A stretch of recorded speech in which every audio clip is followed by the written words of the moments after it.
É a parábola da candeia. É Lucas 8, de 16 a 18. Ninguém, depois de acender uma candeia, a cobre com um vaso ou a põe debaixo de uma cama. Pelo contrário, coloca-a sobre um velador, a fim de que os que entram vejam a luz. Nada há oculto que não haja de manifestar-se, nem escondido que não venha a ser conhecido e revelado. Vede, pois, como ouvis, porque ao que tiver se lhe dará, e ao que não tiver, até aquilo que julga ter, lhe será tirado. Então isso aqui está ligado ao conhecimento das leis de Deus, que naquela época poucos tinham esse conhecimento. O Sinédrio, o Templo de Jerusalém, os templos de um modo geral, eram frequentados pelos homens, com restrição para as mulheres. Se estudava a lei, a Torá, e Jesus veio mostrar que o conhecimento não pode ficar guardado, só com um grupinho lá no templo, no altar, orando, fazendo alianças com Deus. O conhecimento das leis de Deus tem que, primeiro que ele já está, que as leis já estão aqui, elas precisam ser revigoradas, revistas, revigoradas a cada dia. Então o que nós aprendemos é para ensinar. O que nós já sabemos é para passar para as pessoas. É para ensinar para os filhos. Eu ouvi uma reportagem hoje na Rádio Rio de Janeiro, muito interessante, que eu comentei hoje no carro quando nós íamos para Laranjal. Um grande espírita, um espírita já de quarta geração de espírita, participando de um programa, ele disse, muito feliz, que metade dos netos dele já estavam na evangelização. Ele repetiu isso. Pois é, metade dos meus netos já estão na evangelização. Eu fiquei triste logo na primeira hora do dia. Porque ele, sendo espírita de quarta geração, família, que vem, como é que ele pode falar alegre que só metade dos netos vão para a evangelização infanto-juvenil? Calma, não fala o nome não. Então isso não é bonito não. Não é. Alguém colocou aqui como é que ele fala? Jesus fala?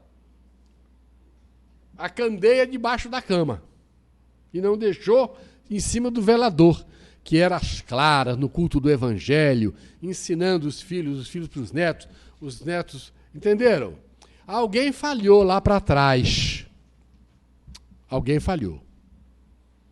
Como foi? Que foi? Não é o caso, alguém falhou. Porque se eu sou espírita e o meu neto, daqui uns tempos, não for para o centro espírita, alguma coisa está errado.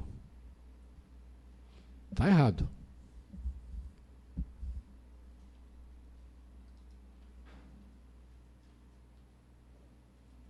Estou olhando bem. Está aí neto, filho, cadê os netos? Lá embaixo.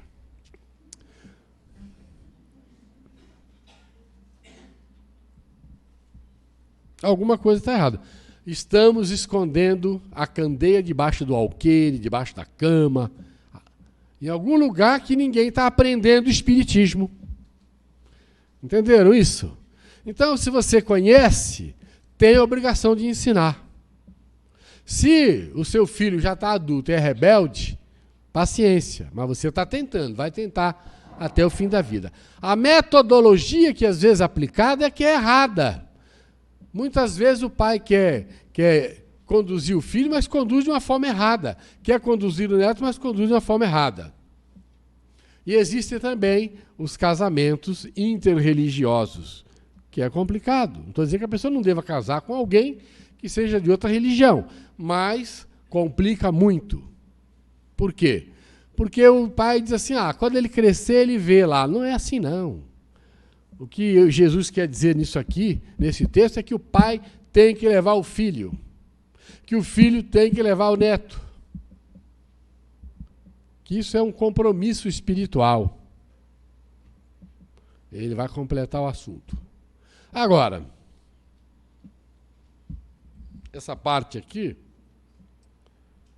vê depois como ouvis, porque ao que tiver, lhe será dado. Ao que não tiver, até aquilo que julga ter, será tirado. Então, a pessoa que vem e cumpre a sua missão corretamente, faz tudo direitinho, vai ter um retorno espiritual. Vai cada vez mais ter mais responsabilidade, a felicidade vai bater a sua porta, vai retornar ao plano espiritual e vai ser recebido lá como alguém que cumpriu sua missão. E quando retornar para reencarnar, vai reencarnar em condições muito melhores do que quando reencarnou anteriormente. E aquele que fracassa, que não faz corretamente as coisas, que julga que está fazendo e não está, vai ter sofrimento, vai chegar no mundo espiritual e vai chorar, como consta do livro Os Mensageiros, pelo fracasso, porque o fracasso é individual, é de cada um.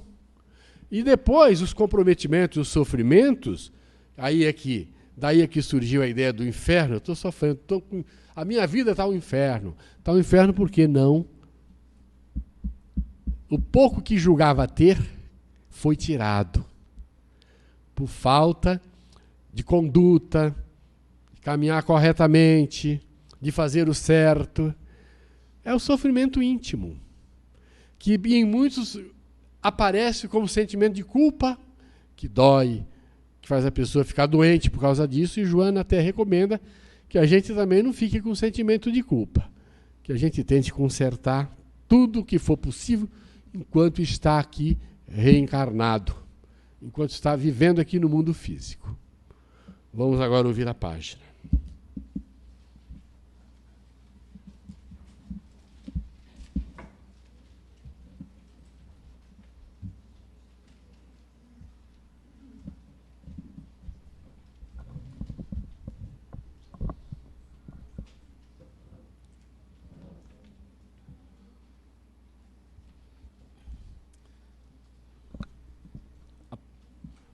A página de hoje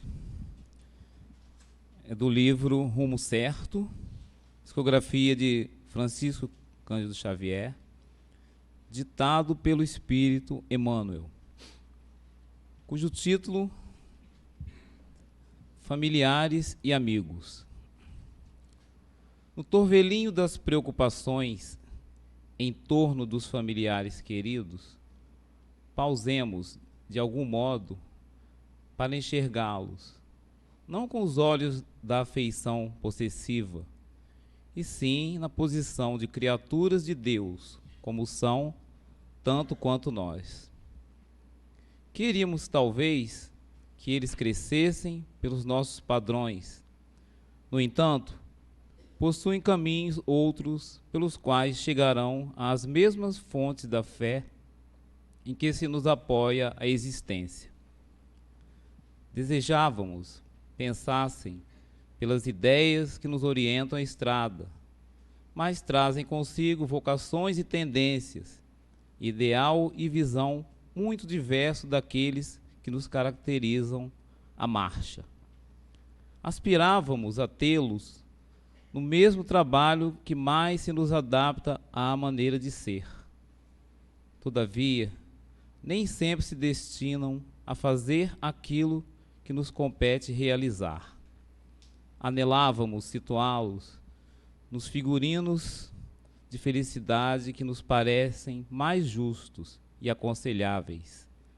Entretanto, permanecem guiados pelo governo da vida para outros tipos de felicidade que ainda não chegamos a conhecer. Às vezes, não nos conformamos ao vê-los sofridos ou inquietos. Porém, é forçoso considerar que, como nos ocorre estarão carregando débitos e compromissos que nem nós e nem eles resgataremos sem dificuldade ou sem dor. Por tudo isso, aprendamos a observar nos entes amados criaturas independentes de nós, orientadas frequentemente noutros rumos e matriculadas em outras classes, na escola da experiência. E, acima de tudo, reconhecendo quão importante se faz a liberdade para o desempenho das obrigações que nos foram assinaladas.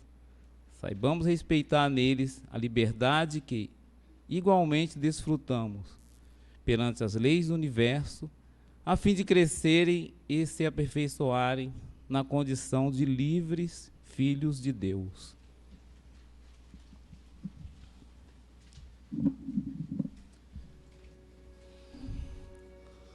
Jesus amado, mestre querido, irmão maior da nossa caminhada, aqui sinceramente estamos nesse ambiente maravilhoso, agradecidos, jubilosos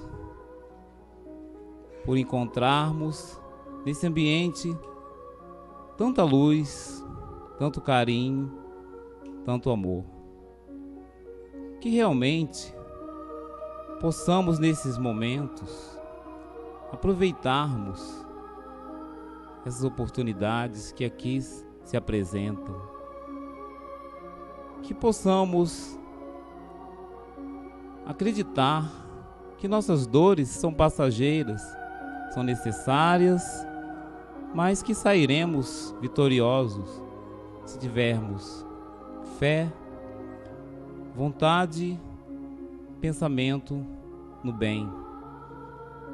Que nesses momentos que aqui estamos, possamos aprender mais, um pouquinho mais, e levarmos para as nossas vidas lá fora, nossas famílias, escola, trabalho, o pouco que aqui apreendermos, mas que seja sincero e seja dentro do amor. Que estejamos com Jesus, que acendamos a nossa luz no coração sempre, pois Ele nunca nos abandona, sempre está conosco. Que possa ser assim, graças a Deus.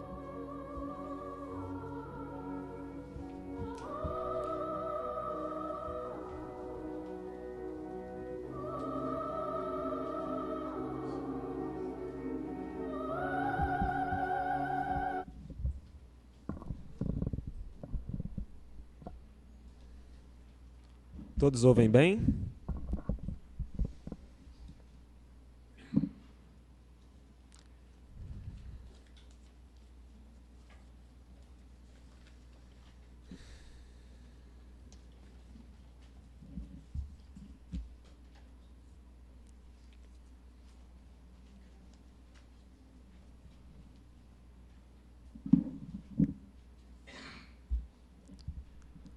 Então, depois que nós tivemos o privilégio de, por 2 semanas seguidas, né, receber aqui em São Gonçalo e aqui na Casa Espírita os palestrantes ilustres, né, que nós conhecemos, e recebemos o Divaldo na semana retrasada, recebemos a Sueli na semana passada, né, e agora, para vocês não ficarem mal acostumados, vocês me recebem como integrante da nossa família, né, a família do Regeneração, quando já recebemos os integrantes da nossa família, nossa grande família espírita, né?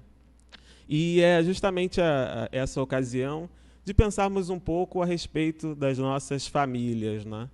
E hoje nós vamos nos voltar um pouco mais especificamente para os papéis que nós desempenhamos em família, para que a gente chegue a ter alguma noção do relacionamento entre os pais e os filhos.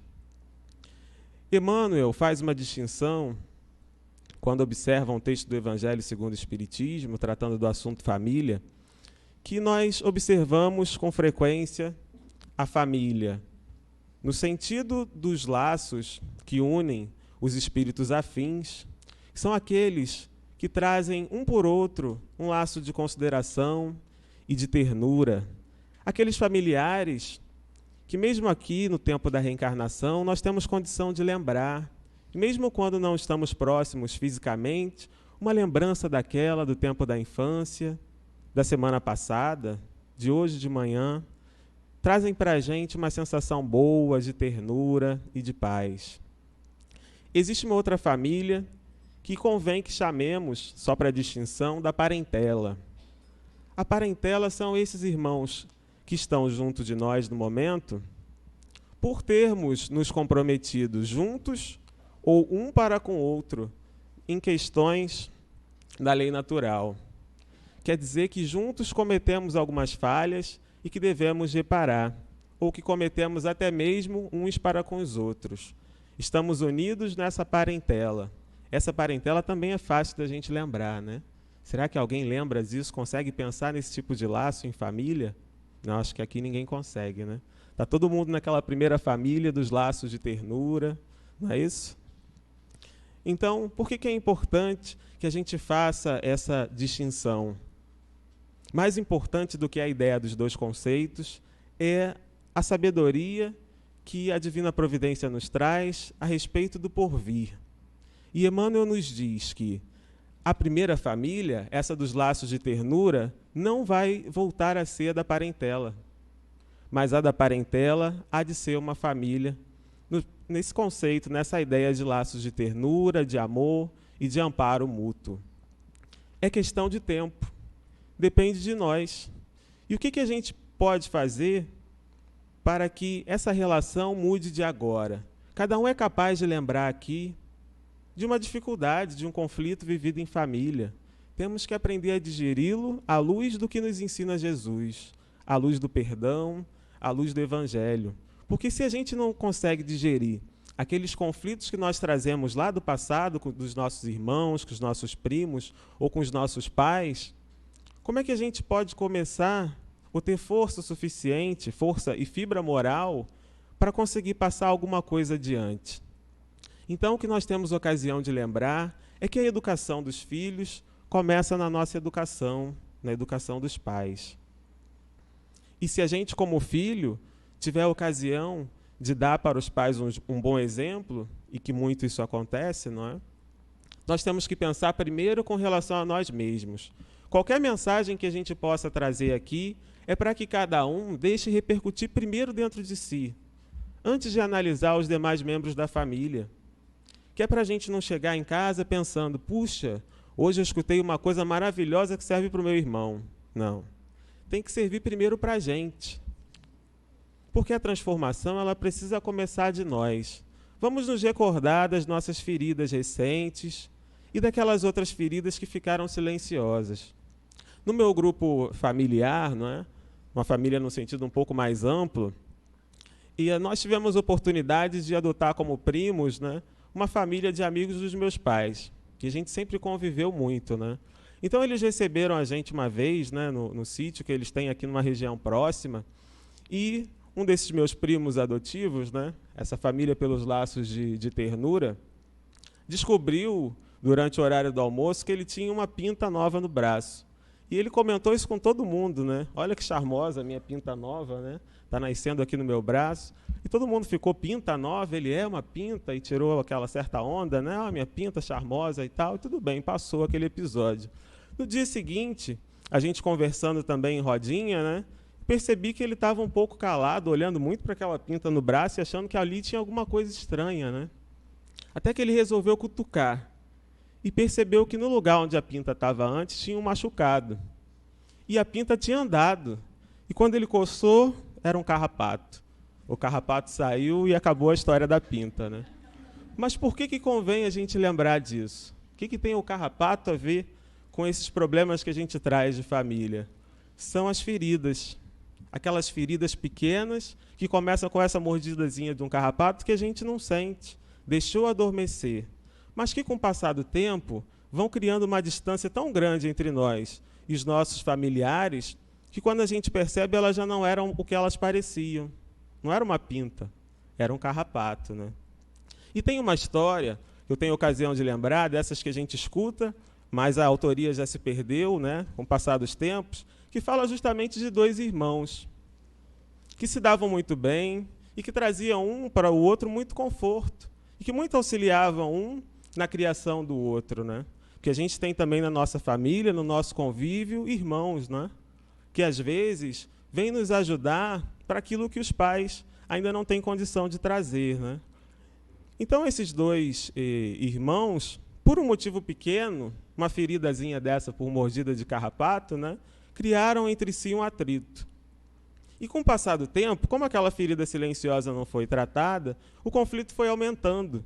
Porque quando a gente não tem boa vontade e indulgência para com os erros dos outros, o que acontece? Tudo que o outro faz nos parece uma ofensa muito grande. Porque a gente não deixa repercutir na nossa própria alma, na nossa própria consciência, a noção de que nós também erramos. Então aquele conflito foi crescendo.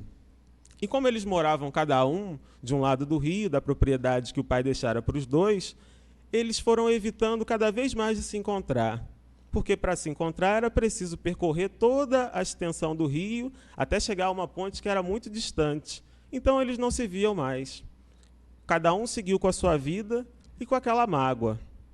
Até que um dia um dos irmãos, num ataque desses, né, de loucura, de exaltação, irritado pelas lembranças que incomodavam, resolveu contratar o serviço de um carpinteiro para construir uma cerca que definitivamente dividisse as duas regiões. O rio, para ele, não era o bastante. Ele não queria sequer ver o que acontecia do outro lado.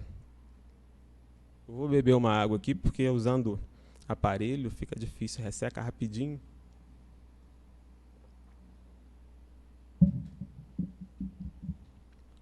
Então ele contratou aquele carpinteiro para a construção daquela cerca alta que não permitisse mais que ele conseguisse ver o outro lado, o que acontecia na casa do irmão.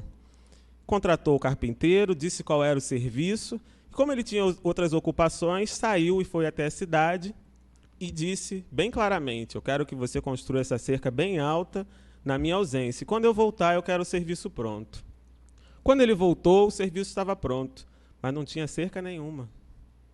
O carpinteiro tinha construído uma ponte. E logo ele ficou revoltado. Mas que história é essa? Eu te contratei, te dou oportunidade de trabalho, e no lugar de uma cerca você constrói uma ponte. Enquanto ele discutia com o carpinteiro, o irmão que tinha assistido tudo do outro lado, de maneira muito curiosa, entendeu que aquela fosse uma oportunidade para que ele atravessasse o rio. E resolveu então que devia fazê-lo. Atravessou a ponte e foi na direção do irmão com os braços abertos. Quando o outro irmão, ainda brigando com o carpinteiro, notou, já não valia mais a pena deixar com que aqueles acontecimentos do passado interferissem na amizade. Então ele vai na direção dele e abre os braços também. Pronto. Bastou a construção de uma ponte para que aquela amizade, aquele laço, desfizesse qualquer perturbação do passado. Já bastou. Então o irmão que contratou o serviço, ao ver o carpinteiro ir embora, né, convidou-o para ficar. Fica que eu consigo para você outros trabalhos. E o carpinteiro respondeu para ele: infelizmente eu não posso ficar. Tem muitas outras pontes para construir. E o que a gente pode vir a pensar com relação a essa história, né? Quem é o carpinteiro que vem a construir pontes o tempo todo na nossa vida? É a providência divina. Hoje em dia, as pontes são mais parecidas com os aniversários da família, né? Você não quer ver o determinado fulano e o fulano não quer te ver. Mas eu não vou deixar de ir só porque ele vai estar lá. Aí eu vou. Aí pronto. Quando você vê, já está você e o fulano na sala, frente a frente. Alguém que não tem conhecimento puxa um assunto e vocês são obrigados a conversar, né? Quantas vezes um conflito que dura anos e anos pode ser diluído por uma pontezinha dessas, né? Alguma coisa pequena dessas. E, ao mesmo tempo, a necessidade da construção de novas pontes significa que, nas nossas relações de família, nós ainda trazemos muitos conflitos do passado e que nós precisamos tentar, de alguma forma, resolvê-los. Vamos tentar, aos pouquinhos, diluir aquela mágoa que ficou, fazendo um exame primeiro da nossa própria consciência, lembrando que nós erramos e queremos para nós o perdão. Então, nós pedimos sempre, inclusive durante o Pai Nosso, né, que as nossas ofensas sejam perdoadas, assim como nós nos comprometemos a perdoar aqueles que nos têm ofendido, não é isso? Então, esse exame é necessário. O exame de nós mesmos, da nossa consciência e da nossa relação da família do passado, para a gente pensar na construção de um futuro melhor, né? Para a gente pensar na construção do nosso lar. E a gente traz aqui a ideia também usual do que seja a família, né? A família é um grupo social primário, que quer dizer que ele faz parte de outros grupos, da sociedade que seja. E na família, nós temos uma divisão dos papéis. O que são os papéis?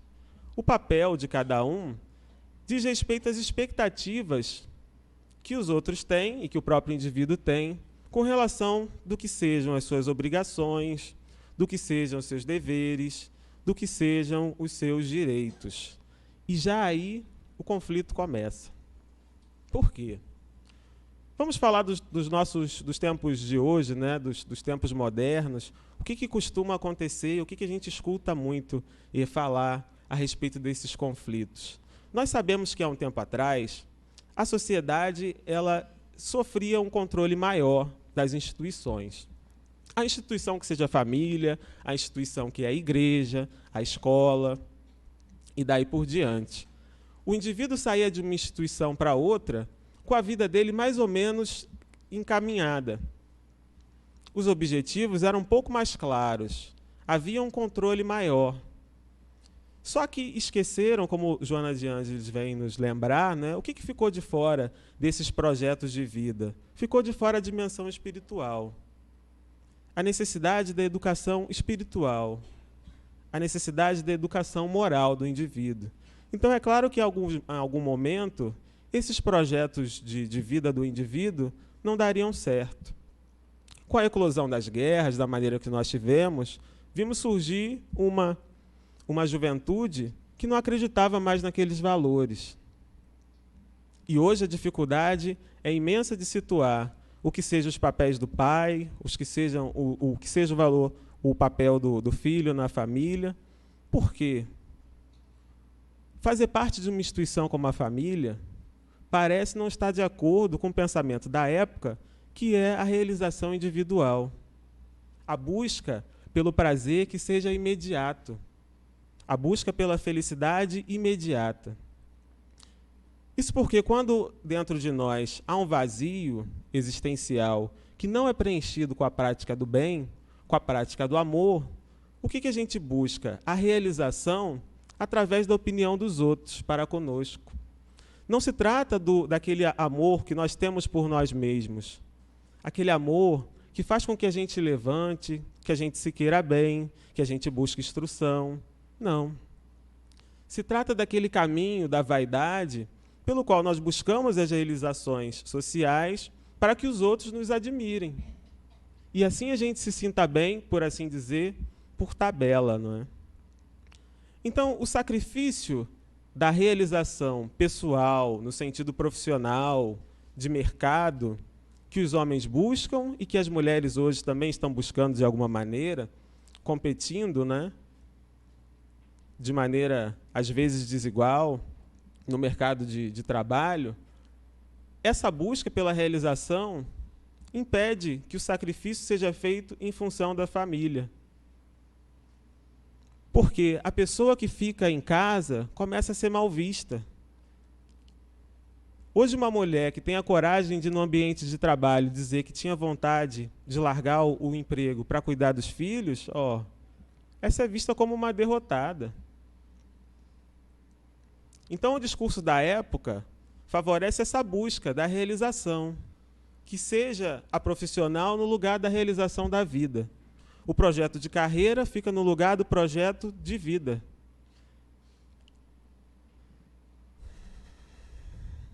Os valores que dizem respeito à felicidade de hoje são os valores do tempo da juventude. Então, qual é a sensação que a gente tem? Que só pode ser feliz, só pode se sentir realizado, de acordo com o discurso da mídia, aquele que está no período da juventude. Então, nós vemos as adolescentes quererem ser jovens o mais rápido possível e os adultos querendo nunca mais deixarem de ser jovens, né? Então, a gente conhece os jovens, né, no sentido do estereótipo e do arquétipo, jovens de 40 anos, jovens de 50 anos, jovens pais que acreditam que possam passar o fim de semana de sexta a domingo no PlayStation, não é isso? Por quê? Porque ele continua querendo se sentir jovem. A idade da felicidade, da fruição, das experiências é aquela. A gente percebe isso, né? A valorização das experiências diferentes, através, por exemplo, das mídias sociais, né? Muitos de nós viajamos, e os adolescentes gostam muito de fazer isso, né? E colocamos lá no Orkut 100, 200 fotos de uma viagem que fez. Às vezes não dá tempo de ter conhecido nenhum daqueles lugares. A gente só fotografou. Pouco ficou das relações de amizade que a gente construiu lá, mas a gente tirou foto. Para quê? Para poder mostrar para os outros que a gente teve uma experiência bacaninha, não é? E assim já valeu. Eu vou num lugar, se eu não tiro foto, não, tem que tirar pelo menos a foto do Orkut, a foto do Facebook. Como se mostrar para os outros a experiência valesse mais do que propriamente vivê-la, né? Então a gente começa a vislumbrar alguns motivos para que o papel dentro da família hoje ainda não seja desejado, né? Ele compete com o discurso de realização lá fora, pregado pela mídia e por nós mesmos, né? Porque a mídia não é nada diferente do que nós somos. A gente busca lá o que nós queremos ver e eles vendem os produtos que nós queremos comprar, né? Só um instante.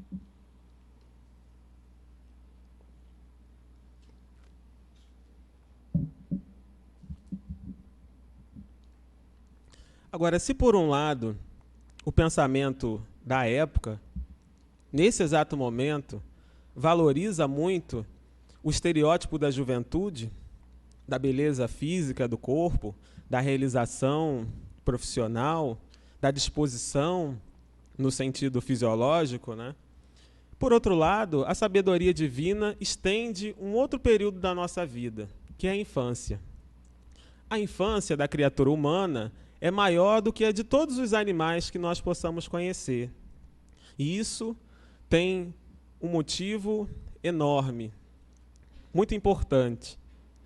É que nesse período, aquelas informações que a gente sabe que traz lá da reminiscência do passado, os nossos vícios, as nossas virtudes, de alguma maneira ainda estão adormecidos. E nesse período, fica mais fácil imprimir naquela criaturinha, né, já em crescimento, já em processo de crescimento, os hábitos que são saudáveis e salutares, né? E os modelos que vão permitir com que a criança interprete as coisas da vida, né? Porque às vezes a gente tem informação, mas a gente não sabe como deve utilizar aquela informação, né? A gente sabe da necessidade do perdão e da indulgência, mas a gente consegue pôr em prática no momento que chega o insulto, ou a gente demora 10 anos para digerir e às vezes até hoje não digeriu, né? Então não é só a informação. Da maneira que nós estamos hoje batalhando, né, por assim dizer, na expressão popular, quebrando a cabeça num processo diário, né, numa batalha psicológica diária, para poder assimilar esses valores nobres que a gente aprende, né? Mas é já deixá-los desde a infância, já trabalhá-los desde a infância. Então a gente já tem uma noção do papel dos pais, né? Podendo fazer uso desse período tão importante, da acomodação dessas informações, do despertar para as coisas boas, para os valores positivos, de ajudar no discernimento das crianças. Como é que começa isso, né? De que maneira se dá esse contato? Já através do pensamento. Nós sabemos, aprendemos aqui, né, que tudo aquilo que a gente pensa, de alguma maneira está repercutindo no ambiente. O nosso pensamento, ele tem uma vibração própria, né, através dos nossos pensamentos que são habituais, que vão impregnando todo o ambiente onde a gente está. Sabendo disso, que tipo de pensamento a gente precisa lutar para cultivar no nosso lar, né? Nós já sabemos que hoje os pais, às vezes, quando precisam discutir algum assunto, né, se trancam lá dentro do quarto para a criança não perceber que está tendo briga, discussão. Claro que as crianças, às vezes, acabam ouvindo, né? A gente não vai dizer que não seja válido, porque, claro, de alguma forma, o prejuízo é menor, né? Os traumas são menores. Mas não adianta só representar o papel da família feliz no momento que os filhos estão no ambiente, né? Porque os nossos pensamentos habituais, eles de alguma forma já estão influenciando nos moldes mentais dos nossos filhos. E André Luiz diz uma coisa muito interessante, não é? Que os filhos, de maneira geral, vão retratar essa atmosfera psíquica dos pais. Veja só que responsabilidade, né? Educar já os nossos próprios pensamentos. No filme A Vida é Bela, né, nós vimos uma representação de um pai que tentava mostrar para o filho, teatralmente, né, que estava tudo bem. E às vezes a gente faz isso dentro do nosso ambiente doméstico sem perceber, né? Esquecendo desse prejuízo. Esquecendo do prejuízo do que a gente pensa.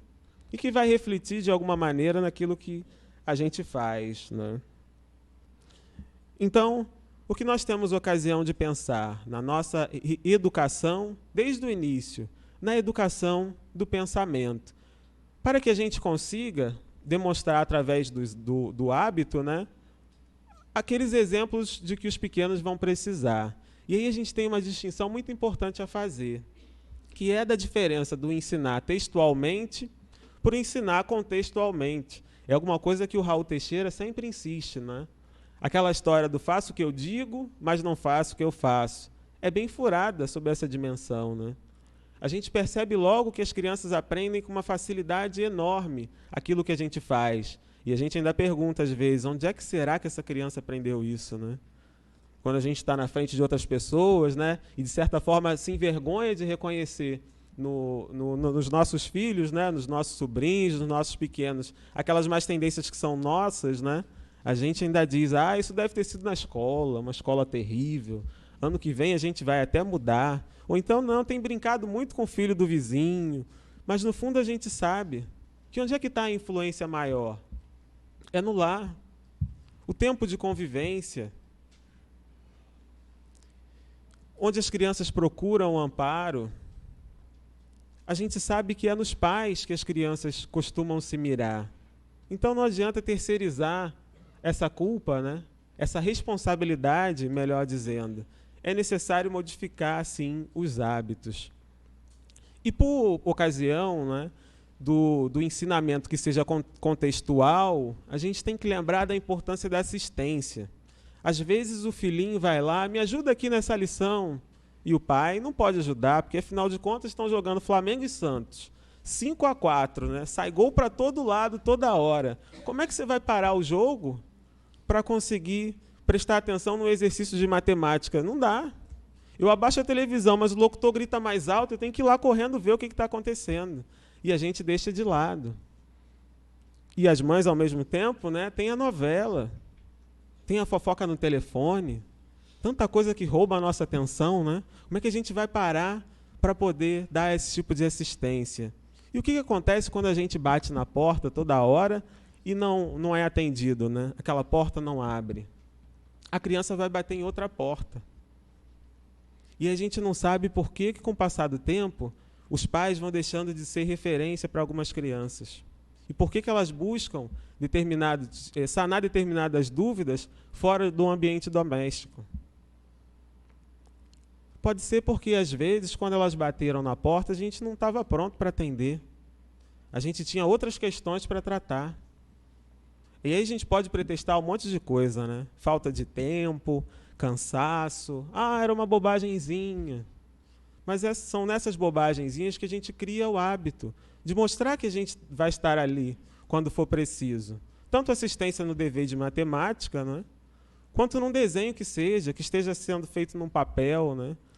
Que seja criar o hábito de mostrar que nós estamos ali, né? Estarmos disponíveis para convivência, para assistência. É claro que isso envolve sacrifício. É claro que isso envolve doação. Doação do nosso tempo de lazer, doação do nosso tempo de descanso.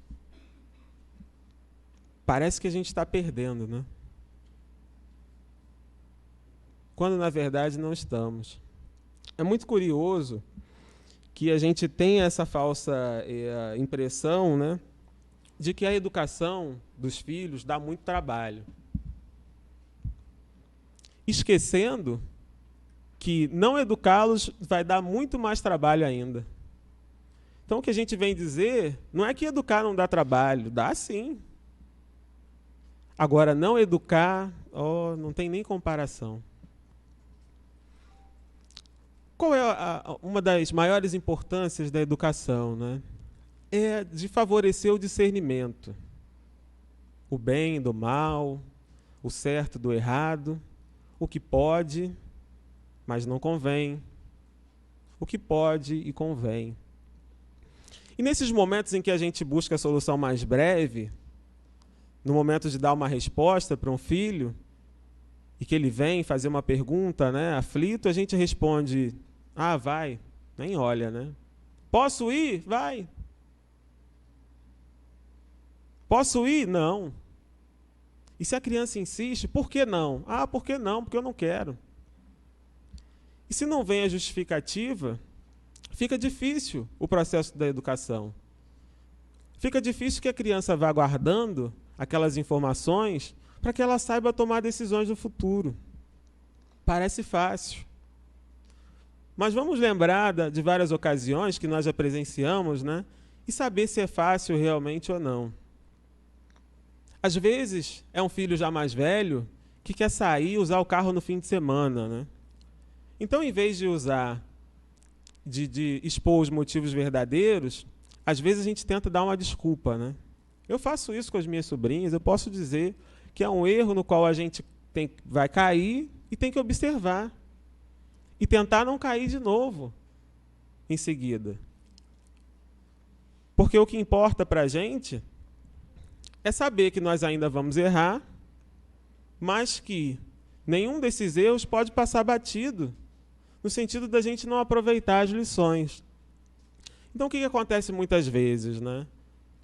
Há a procura da sobrinha, do sobrinho, do filho, da filha, para, por exemplo, usar o carro no fim de semana, para fazer uma viagem. E aí, em vez de dizer os motivos verdadeiros, olha, infelizmente eu ainda não estou muito seguro, essa tua turma eu sei que eles vão sair, e que todo mundo vai beber junto, então eu preferia que você não fosse de carro. Expor os motivos verdadeiros, expor a dúvida, por que não? Mas, em vez disso, às vezes a gente cria um subterfúgio, né? Ah, não, porque o carro está com um probleminha ali no pneu, né? Tá com uma roda ali solta, o eixo da roda, então não vai ser legal, é melhor você não ir. Perde a oportunidade de expor os motivos verdadeiros, de favorecer a educação, e ainda ensinou a criar uma mentira, né? E o que o jovem vai fazer de imediato, como as crianças fazem? Arrumar uma maneira de dizer que era possível. Então ele vai dizer, então tudo bem, eu vou só ali na esquina. Vai na esquina, passa no mecânico e volta dizendo que já está tudo certo, o mecânico acertou, já posso ir então, né? Quanto tempo durou a desculpa? Qual o prazo da validade da desculpa, né? Parece mais fácil, parece mais simples, mas não é. E se a gente criar uma outra justificativa, ela também vai ter um tempo curto de vida. Logo se esvai. E quando a gente vai deixando, vai perdendo uma oportunidade ou outra de transmitir umas dessas lições por falta de tempo ou por puramente preguiça, né? Muitas vezes, o que faz com que a gente dê uma resposta curta? Não, agora não, sem justificar o motivo. É que não tem nem motivo. Às vezes não tem. A gente está ali no nosso estado, naquele momento, né, de sofá, de preguiça, de descanso do trabalho, do fim de semana, e diz que não posso brincar com você agora, porque esse brinquedo está sujo. Mas pode limpar? Não pode limpar. É melhor fazer outra coisa. Não, e vai criando tanto subterfúgio, né, que vai ficando claro que naquele momento você não quer mesmo é dar atenção. E a preguiça também é uma coisa que a gente aprende, né? essa vontade ou a má vontade de atender os pedidos que são feitos é uma outra coisa que as crianças aprendem com muita facilidade, né? E assim como a gente recebeu como filho esse não, por assim dizer, castrador, né, que vem sem justificativa, a gente também aprendeu a dar com muita facilidade. Toma um remédio, menino. Não. E às vezes a gente se surpreende por que as crianças aprendem muitas vezes a dizer não antes de falar papai, mamãe, de maneira completa, né? É que às vezes a gente fala muito mais não do que papai, do que mamãe, ou do que sim, né? E a criança já vai nascendo às vezes até com medo de se expressar, com medo de trazer uma ideia, com medo de falar para outras pessoas, porque cresceu ouvindo não, não, não, sem entender muito bem por quê. Então se habitua a dizer não também. Deixa de construir as pontes, deixa de atender, de ser solícito, porque recebeu esse exemplo. As informações que a gente pode transmitir através dos bilhetinhos, né, que cola na geladeira, são importantes para dizer que alguém ligou, que tem um recado, ou até dizer uma palavra de incentivo. Mas o que realmente vai ficar são os exemplos. São aquilo que nós mesmos possamos fazer, né? Então, quando a gente transmite a ideia da preguiça, porque a gente não quer ter que levantar naquela hora da tarde, do meu sossego, para jogar uma bola com o filho, né? Para ajudar a fazer um desenhozinho no papel, ele também vai assimilando essa preguiça. Ora, a gente já traz algumas tendências, né? A gente já traz as mais tendências do passado, e são elas que são despertadas. O que vai crescer? São essas tendências, né? E aí você vai chamar o seu filho, vamos na casa da sua tia. Ah, não. Mas por quê? Você não está fazendo nada aí? Ah, não tem nada para fazer lá. Mas vamos, você não está fazendo nada, vai ser legal. Eu estou cansado. E ninguém sabe explicar, né? Daria um outro estudo, um seminário para explicar essa preguiça, né? Esse cansaço dos jovens, dos adolescentes, né? Pode ser nas férias. Vamos, eu estou cansado, pai. Eu estou cansado, mãe. Então aprende. Essa má vontade que a gente transmite é a má vontade que neles também vai crescer, né? E com essa falta de atenção, com as questões do dia a dia, a convivência, a assistência, a proximidade, é que a gente vai perder as ocasiões de perceber o que precisa ser transformado, né? O que aquela criança traz como tendência? O que meu filho adolescente, jovem, traz como tendência? E essas coisas a gente só se percebe convivendo. Quantas vezes o pai se surpreende com uma arte, né? Malcriação que a gente chama de arte, né? Para parecer menos pejorativo, né? Mais criativo. Se surpreende com um bilhetinho que vem da escola dizendo que seu filho fez alguma coisa errada. Os pais se surpreenderem, bom, é possível. Mas era para ser uma chance em 100. Se fosse possível que o filho fosse observado no dia a dia, com proximidade. Não é ele brincando lá embaixo e você aqui em cima, vigiando só para ver se ele cai, quando ele cair, né, chorar e você vem correndo de longe. É acompanhar de perto. É perceber essas más tendências antes que elas se aflorem, para que a educação seja dada ainda no lar, ainda nesse processo de crescimento. Porque depois, o que vem acontecer depois? Quando nós percebemos a distância que os filhos estão sofrendo, né? Que nós desperdiçamos aquela oportunidade de ajudá-los. Aí a gente vai alimentar aquela angústia. E ter que ter fé. E confiar que as lições que nós não tivemos ocasião de transmitir no lar sejam transmitidas, como a gente gosta de dizer, pelo mundo, né? A gente sabe que não é o mundo, né?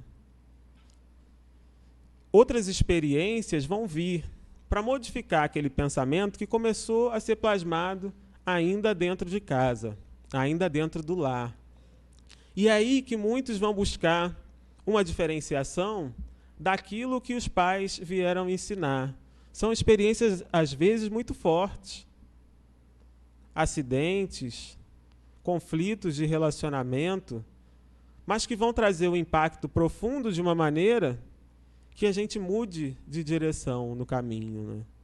Mas quem é que quer ver um pequeno, um irmão, tendo que passar por uma experiência traumática, uma experiência dolorosa, para, enfim, descobrir uma outra perspectiva da vida? Ninguém, né?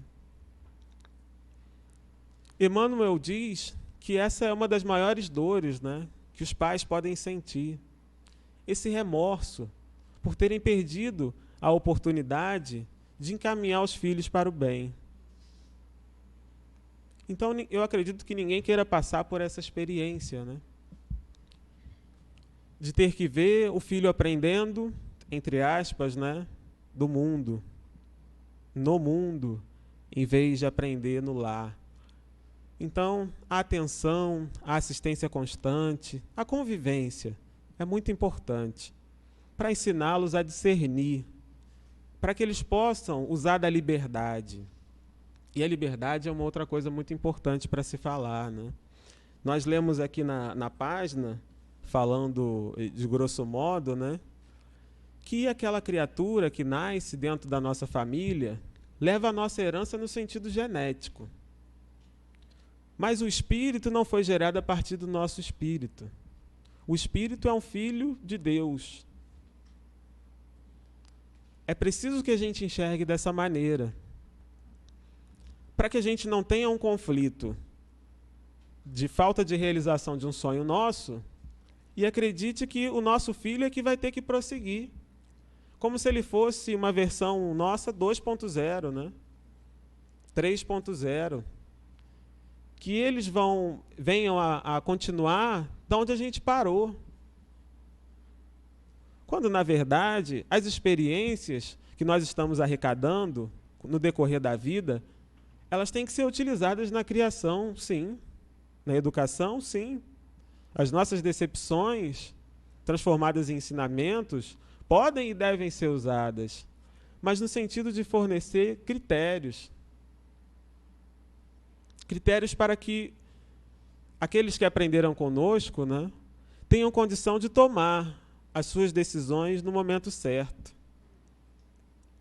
E o que é que cabe aos pais decidirem e o que é que cabe aos filhos decidirem? Isso é difícil, né? Quando é que um filho pode tomar uma decisão? Quando é que cada um de nós deve tomar uma decisão, né? Quando é que cabe a nós a decisão? Quando cabe a nós a responsabilidade, né?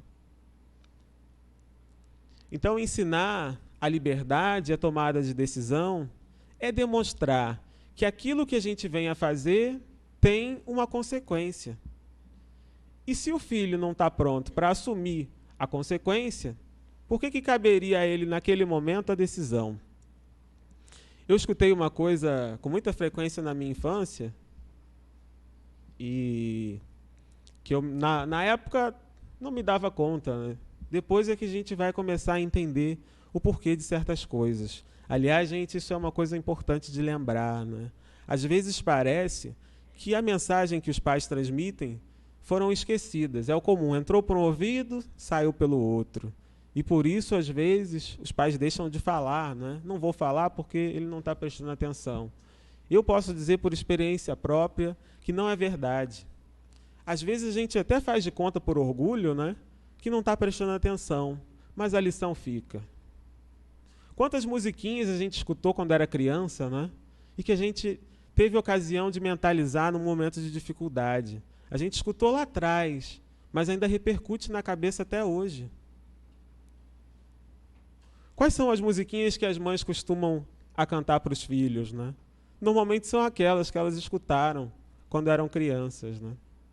São esses recursos que a gente vai usar no momento que precisa. Então, o que eu me lembro sempre, né, era da minha mãe falar quando eu vinha trazer uma proposta. Posso ir na casa da minha avó hoje? Pode. Eu já me animava todo. Mas não deve. Aí vinha depois o motivo, né? Pelo qual motivo que existia para que eu não pudesse fazer aquilo naquele momento. E minha mãe usou isso, hoje eu acho até que com uma certa dose de humor, né? Várias vezes. Posso ir? Pode, mas não deve. E vinha depois o motivo. E o que é o motivo, né? São as consequências. A gente pode fazer um monte de coisa. Está além da imaginação, né? A nossa capacidade do poder fazer. Mas será que a gente deve? Quais são as consequências desse tipo de atitude? O que vai vir a acontecer se for feito dessa maneira? Então, o pode, mas não é lícito, né? É lícito, mas não convém. O pode, mas não deve. São preocupações que nós precisamos ter em qualquer processo, né, educativo, em qualquer momento que nós desejemos modificar alguma coisa naquele que conosco conversa, né? Não adianta dizer pode, não pode.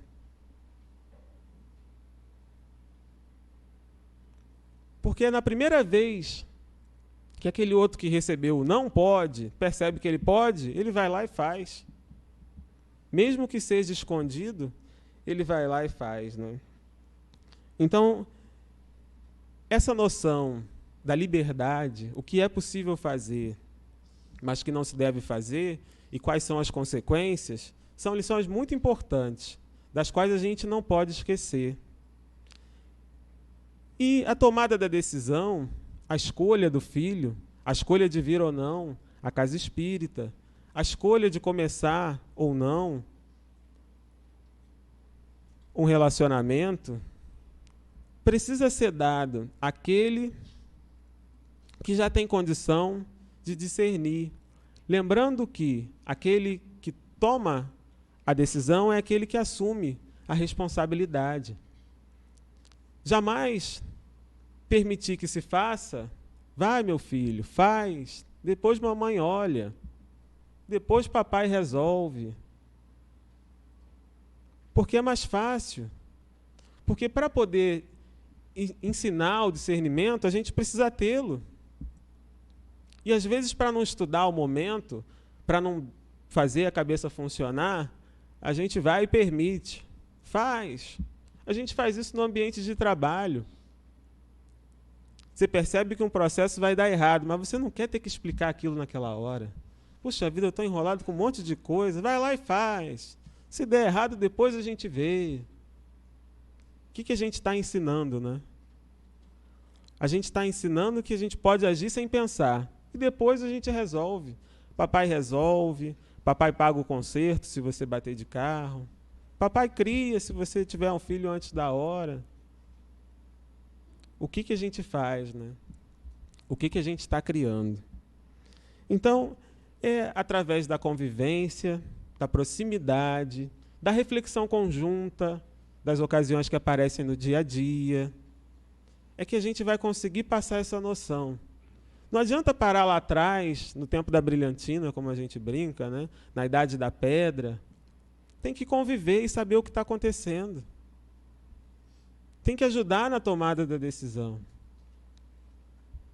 Tem que escutar, para depois influir. Ajudar a trabalhar aqueles valores, aquelas impressões que chegam, e favorecer assim a transformação moral. Porque é através dessa convivência que os laços afetivos, os laços do amor, vão poder ser resgatados, né?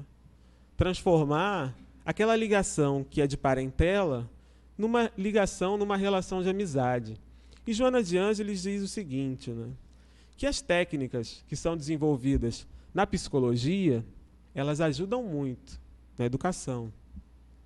Os processos e a metodologia de ensino ajudam muito na educação. Mas o mais importante do que isso tudo é o amor estar presente no processo educativo. Então, nenhum de nós pode pretextar falta de conhecimento, de estudo, de instrução. Porque o diferencial no relacionamento, no processo de educação, é o amor.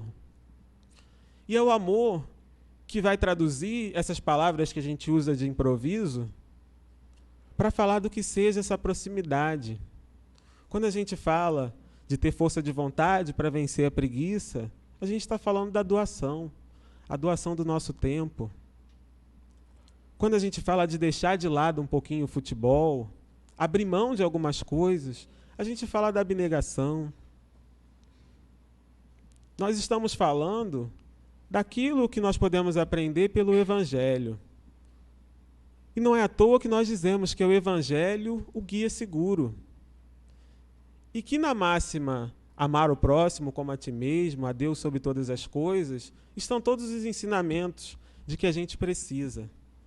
Resume, como disse Jesus, a lei e os profetas.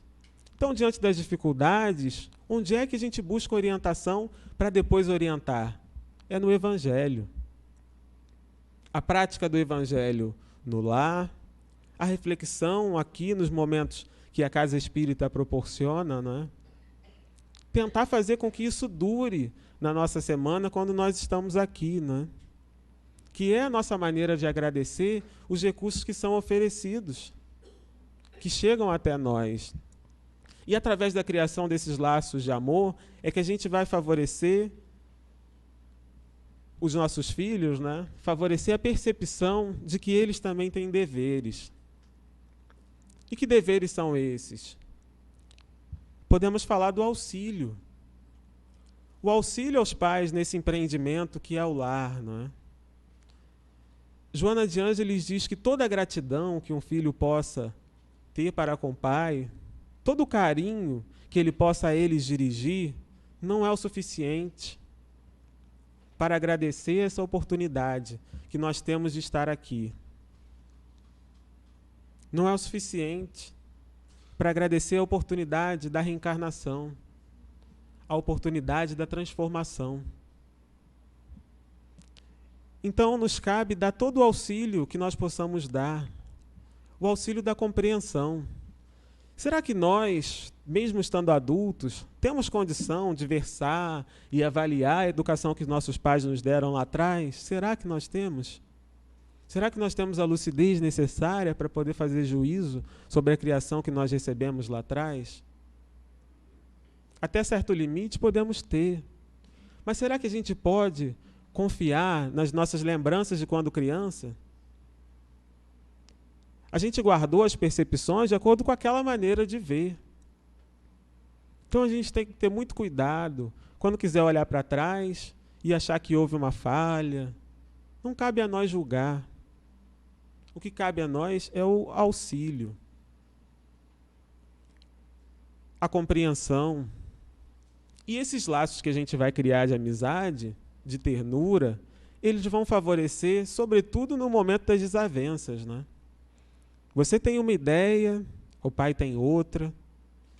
Será que eu não posso abrir mão, considerando tudo que recebi e que recebo? Não é pensar só lá atrás, não. Eu te carreguei 9 meses. Isso é só uma partezinha do esforço. E do dia a dia. E a abnegação de uma vida, talvez, mais proveitosa no sentido material.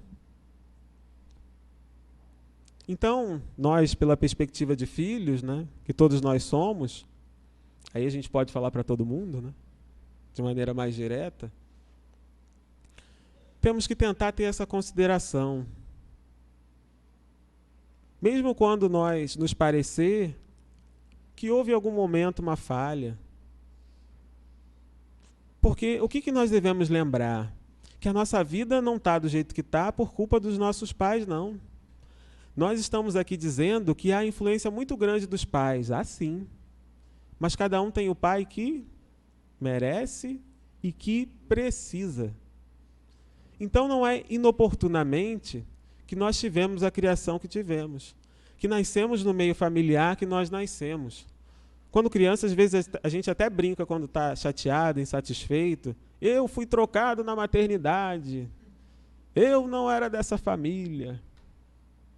E ainda que a gente tivesse sido trocado na maternidade, era mais uma prova de que era ali que a gente precisava estar. Por que mexe tanto com os nossos pontos assim sensíveis, com as nossas fraquezas? é porque aquela prova é o nosso casaco sob medida.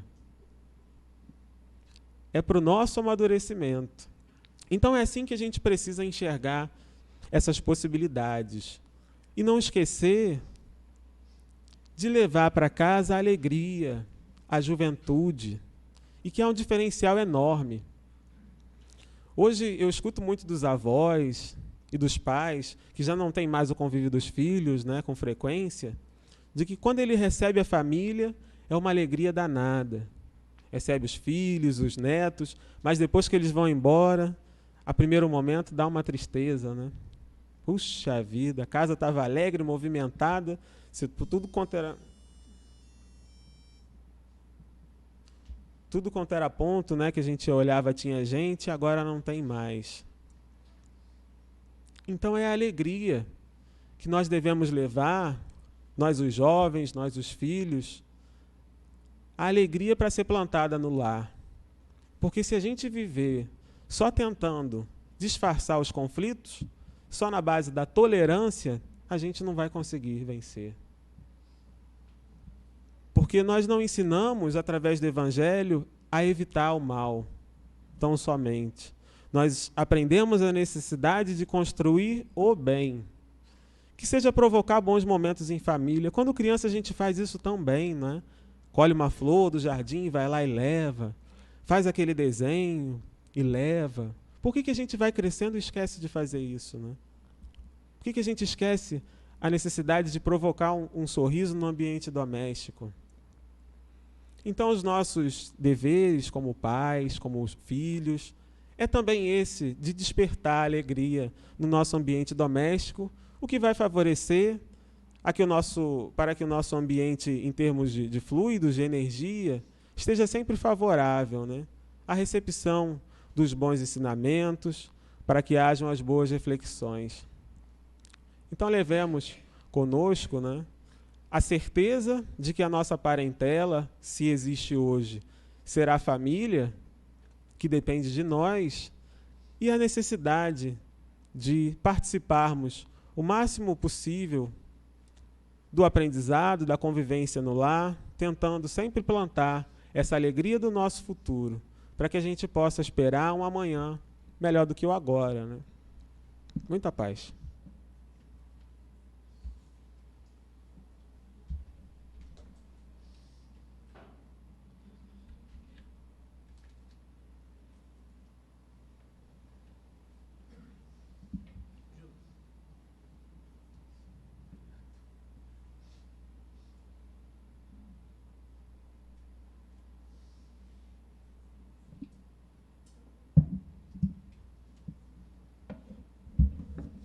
Só 2 avisos, tá?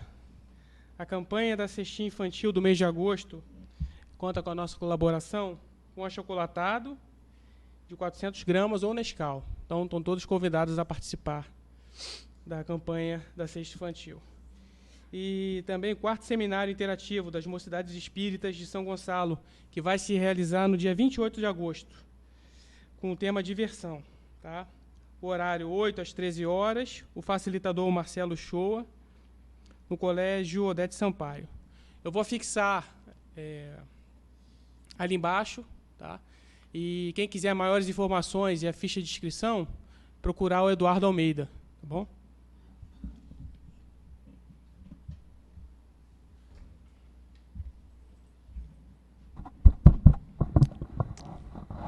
Agradecemos ao Dylan, que embora seja jovem ainda, já entende perfeitamente o que é o assunto que ele o que é o assunto de relacionamento pais e filhos. Solteiro ainda, né? Então quer dizer que a doutrina espírita nos ensina corretamente como é realmente o nosso procedimento, e a gente não precisa ser casado e ter filho para entender isso. Basta ter sido filho e ter tido um bom relacionamento com os pais. Aos que ainda não entenderam corretamente, não ouviram o anúncio, nós queremos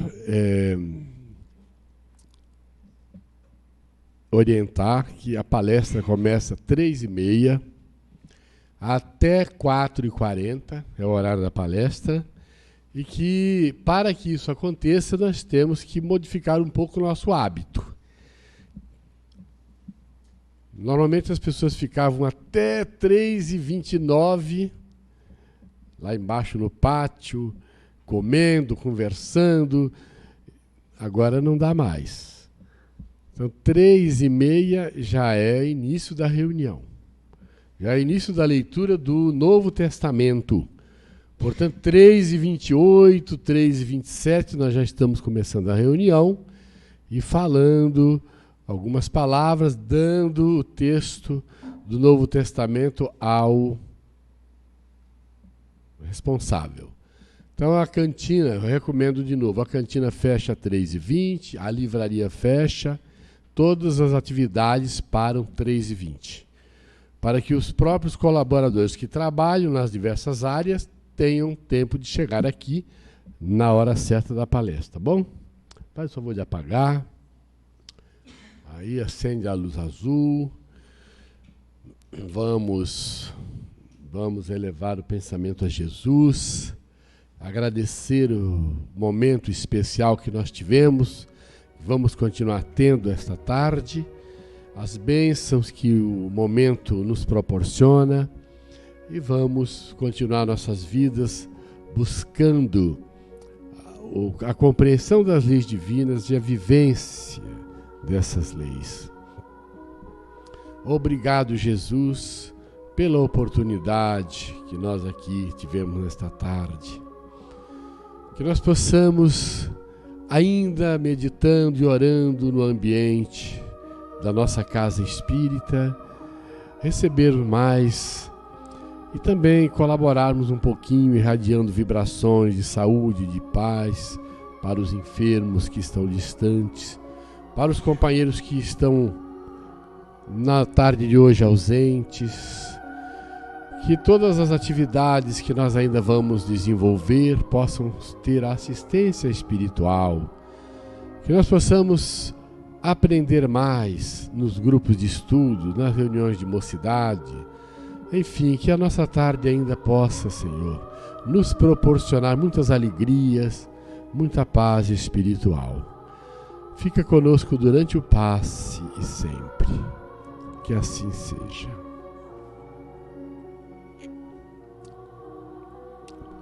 Os passistas já estão na sala, como nós podemos ver, e primeiramente irão para o passe as pessoas que têm tarefa no bazar, na cantina, nas atividades da livraria. Podem se dirigir.